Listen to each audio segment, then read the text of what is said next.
Welcome to doassignment-ca. Here is the problem. At the instant omega A equals 5 radians per second, Pulley A is given a constant angular acceleration alpha A equal to 6 radians per second squared.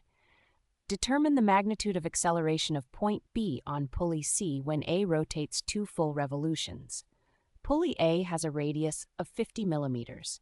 Pulley C has an outer radius of 40 millimeters and an inner hub radius of 60 millimeters, where point B lies on the outer rim of the hub. The belt connects the outer rim of A to the outer rim of C.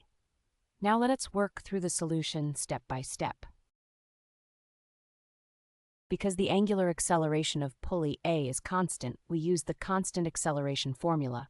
Omega squared equals omega naught squared plus 2 alpha times theta.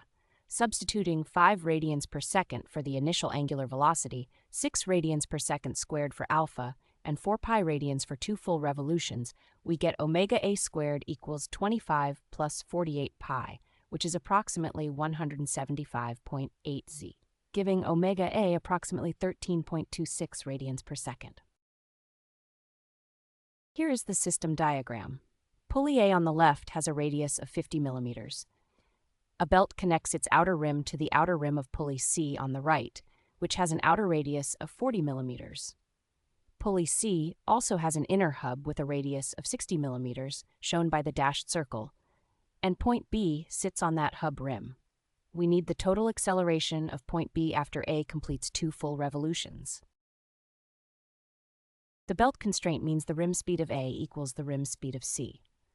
Multiplying omega A by the ratio 50 over 40 gives omega C equal to about 16.58 radians per second. Applying the same ratio to the angular acceleration gives alpha C equal to 7.5 radians per second squared. Point B rides on the inner hub at a radius of 60 millimeters, sharing the same angular velocity and angular acceleration as the rest of Pulley C. The tangential acceleration is alpha C times 0.06 meters, giving 0.45 meters per second squared.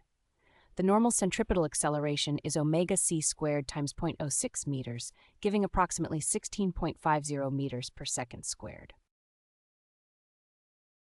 The tangential and normal components are perpendicular, so the total acceleration is found using the Pythagorean theorem.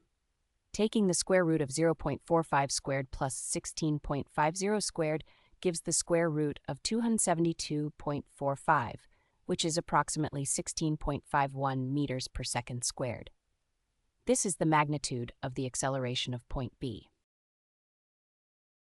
To summarize, after 2 revolutions, omega A reaches 13.26 radians per second. Through the belt, omega C becomes 16.58 radians per second, and alpha C becomes 7.5 radians per second squared. At point B on the 60 millimeter hub, the tangential acceleration is 0.45 and the normal acceleration is 16.50 meters per second squared. The total magnitude is approximately 16.51 meters per second squared, almost entirely centripetal. Visit doassignment.ca for more study tools, AI learning support, and online tutoring.